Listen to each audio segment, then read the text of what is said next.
Americanism, not globalism, will be our credo. Then we can be assured that other nations will not treat America with respect, the respect that we deserve.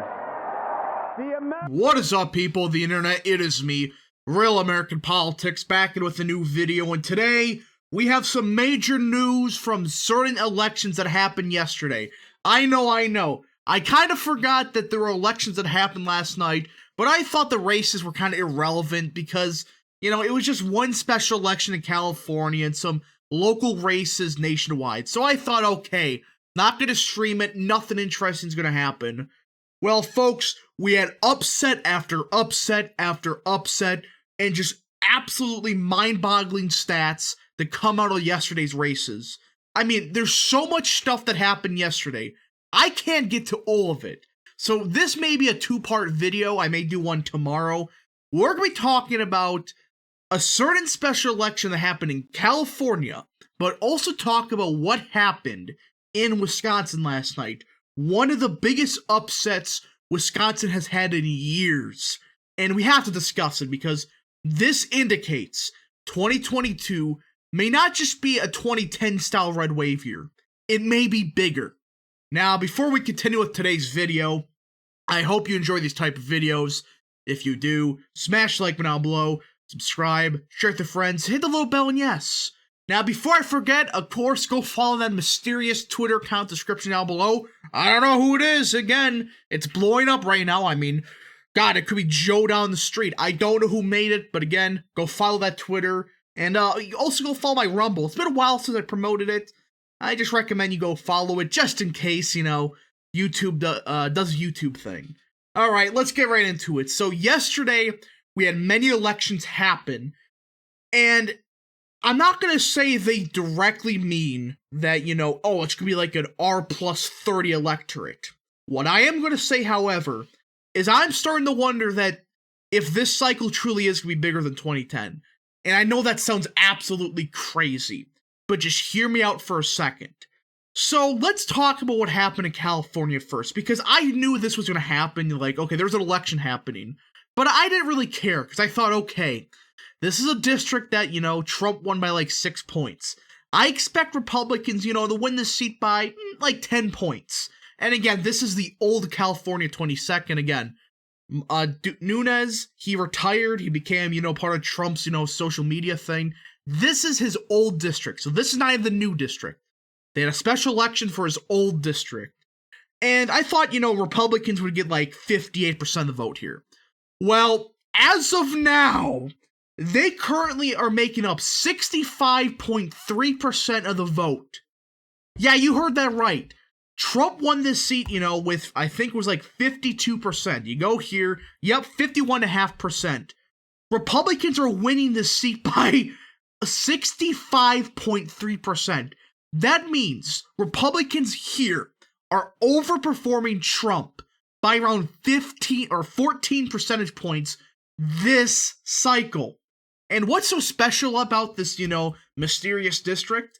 It's extremely Hispanic, but also has a good white population, a good amount of Asian voters. The fact that it shifted this many points to the right in a special election, that is pretty big. And this is supposed to be one of those, you know, districts that's trending Democrat. The fact that Republicans did this good in a Hispanic district shows you that the energy's on the side of Republicans completely.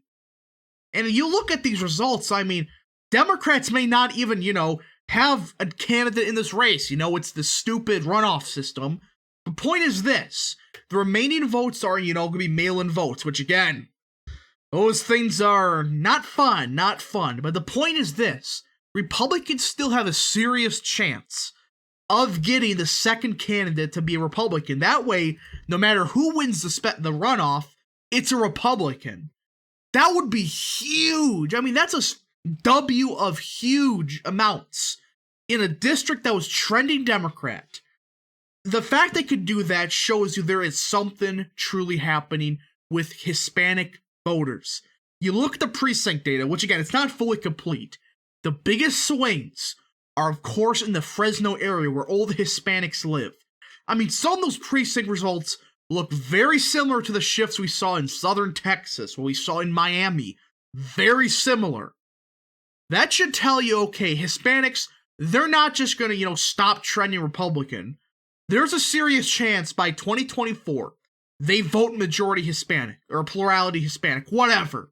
And there's also even equal chance of them voting significantly more Republican in 2022. This is huge stuff. I mean, think about it. Like a 15-point shift towards the right in one cycle, all right? And again, I know it's a red wave here, but you don't see these kind of shifts in a district like California's 22nd, which was a seat that was becoming more Hispanic, more Asian. This is a seat that's, been trending Democrat for years. And the fact that Republicans did this good in this district now, what's going to happen to California's new 22nd? That's going to be a very interesting race. But that's not the only thing that happened last night. I mean, this was big, but there's something that happened that was significantly bigger than this. Kenosha. There was a county executive race in Kenosha and a few other counties in Wisconsin. And, I didn't expect Republicans to win any of them. These are Democrat seats. I know Kenosha voted Republican, but Kenosha has always voted Democrat for county executive. They have never voted in a Republican county executive until, I guess you could say last night. This happened. The Republicans flipped the Kenosha county executive after years of Democrat dominance.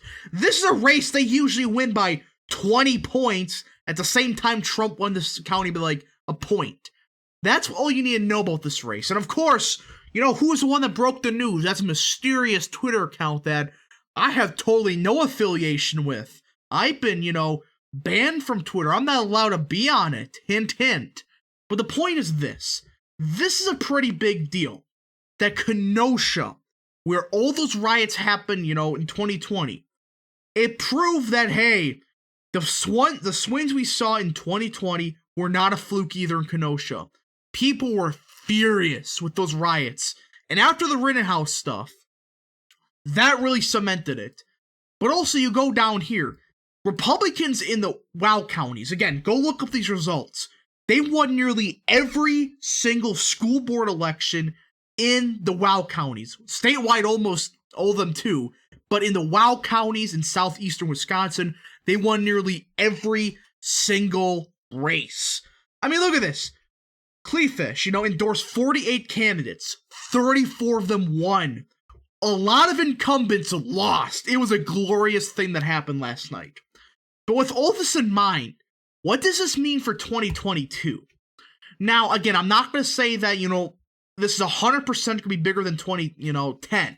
What I am saying, however, is if this holds up, if these stats do in fact hold up, this will be a bigger red wave year than 2010. And I'm going to show you what a bigger red wave year than 2010 would look like. Again, not saying this is my prediction or anything like that. But let's just say, okay, Republicans, translate those swings they did in California and Kenosha nationwide. Well, let's just go through this. With all the safe states, Missouri would be safe, Iowa, Ohio, there's no question about it. Florida, that's not even be close. Wisconsin. Look, if Kenosha's going that Republican for local races, which Democrats, even when Reagan won the state, still voted Democrat for local, the fact that it's that Republican, that's a good sign for Wisconsin. Also, I should, do this for a second. But also, you gotta say like North Carolina, which again, in this scenario, I think Republicans win by like 9-10 points. Very similar deal in Pennsylvania, more like a 5-6 point victory. And already, without anything, Republicans have 50 Senate seats. You can also go down to Georgia. Let's say, Herschel Walker does his thing and wins by 10-11 points. That's huge. 51 Senate seats, and already they have a lot more opportunities. You could say, okay, Arizona, Nevada, right? That's 53. Pick off New Hampshire. You keep adding this up, and again, this is not crazy, especially in this scenario where You know, some of these precincts with Hispanic voters swung like 30 points last night. And you look at Wisconsin, a lot of the white working class vote swung like 15 points. This is not crazy to say. And also, you may be able to, you know, get within 10 points in Illinois, get closer in Connecticut somewhat, be able to get fairly close in Colorado, get closer in Oregon. But also, you could also get way closer in Washington. And in this scenario, Republicans have to put money in like a state like Washington, Colorado, Oregon to potentially win it. If they can win one more of these Senate races or two, in 2024, that pretty much means they get a filibuster-proof majority after 2024. If this does happen, again, I'm not saying it will, but if the shifts we saw last night happen nationwide, Republicans could seriously have a supermajority after 2024, which means they can essentially pass wherever the hell they want. But again, in that scenario, they would have to pick off Colorado, Washington, Connecticut, Illinois, or Oregon, which is actually possible in this scenario. But again, this is if all the shifts we saw last night correlate nationwide, which again, may not happen. But, you know, it's starting to make it, you know, you're starting to get that feeling that there's going to be one of these states is going to flip Republican. It's just one of those feelings in the air that there's going to be a big upset for one of these Senate races in 2022. And it just, nationwide, everybody's feeling that something big is going to happen on election night. But again, I'm not saying it will happen. I'm saying that if the shifts do happen, this probably is what you will see on election night in November. But anyways, I hope you enjoyed this video. If you did, smash the like button down below, subscribe, share with your friends, hit the little bell, and yes, thank you guys so much for watching. We'll see you guys in the next video. Godspeed to all of you.